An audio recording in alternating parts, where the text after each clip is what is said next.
Hey Bible lovers, I'm Tim Nichols, and I'm here to bring you your Nichols Worth. And today, I have a copy of the English Hexapla, and this thing is absolutely fascinating. So let me show you some features in this thing. First of all, this thing is over 3 inches thick. This is a big boy, like Family Bible plus a little big.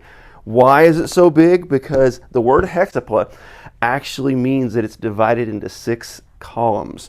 So there's 6 different English translations in here, but before you even get into it, there's a big long section on the English scriptures and their versions. And one thing a lot of people may not realize is the English language has been around since about the 500s. So from the 500s to the mid 1100s, we were under the Old English era, and English was virtually unrecognizable by us today. Once you get past the 1100s into about the 15 to 1600s, you get into that Middle English era, and then once you get into the mid 1600s moving into today, we have the Modern English era. So we're going to get to see this history play out real quickly, all on one page, and it's really cool. But you really do need to read this information if you have one of these, just because it's so fascinating. It takes you through the history of the English language, and then through the history of English Bibles and the monarchs and the people that were behind it, and even certain English translations you may have never heard of, such as the Taverner's version that was done somewhat around the same time as the Great Bible. But let me just show you how long the introduction just to the English scriptures is on this thing. That is the introductory material, just telling you about the English Bible. So this alone is worth having this thing. Now, these are not in print right now. I was actually fortunate to be able to trade for this one. But then it gets you into the plan and why this thing exists in order to preserve these translations. And then it takes you into the Greek text, which is put out by Scholz, which, if I'm reading everything correctly, it was difficult reading. I'm thinking this is a critical text of the Greek, where these would be based on either the Latin or the Textus Receptus.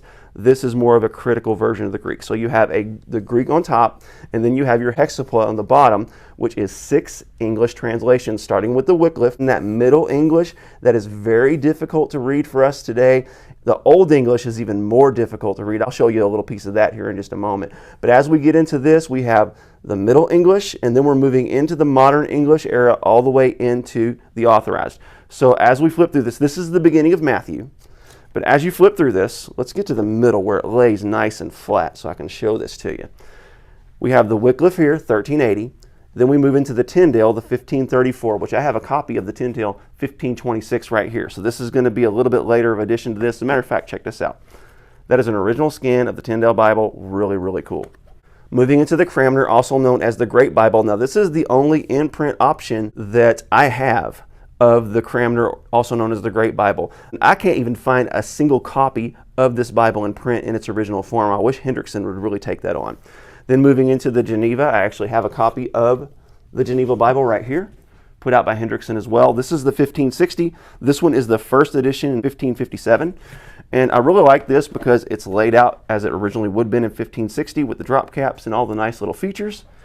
Also got your notes in the margin and on the outside. These notes were controversial, especially to the monarchy, because they were very anti-monarchy. They are also very, very Calvinist. So interesting stuff.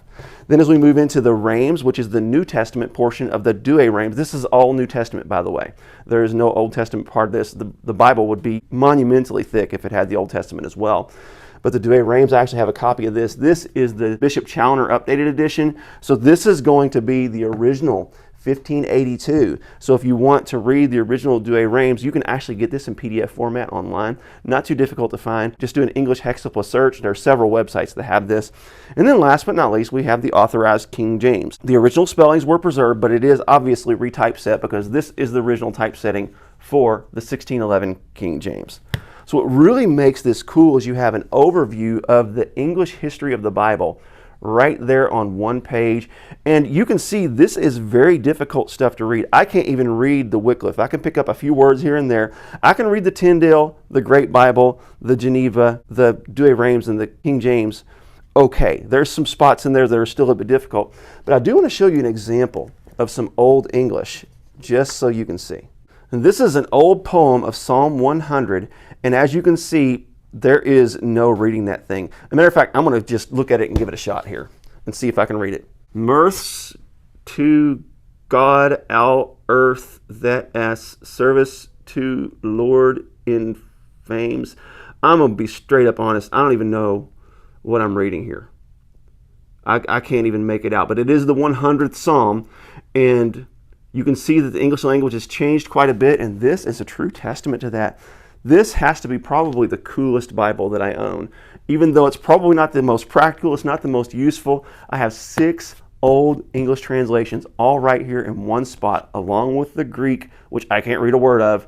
And I have the history of the English Bible, and then when you get to the end, maybe somebody can help me. I've heard this word a few times, and I just am not familiar enough with it to really know anything about it. And I know there's going to be some of you in my audience that know exactly what this is, and that is the Biblia Polyglota Ecclesiae. So tell me, what is the polyglot? I've heard this word a bunch of times. I know it means many, but I don't know what the second part means. But I guarantee you there's a very smart person out there that knows this stuff. Also, one last little detail I want to show you is where this thing used to be for sale at. They actually put a stamp on here, and I thought that was really neat to have available. And that is greatsites.com. And this was actually put out by Bagster. If I remember correctly, also had his own Bible. So really cool stuff. So tell me, what do you think about the Hexapla? I think it's pretty cool. God bless you. Keep calm. Jesus on. This is your Nicholas Worth.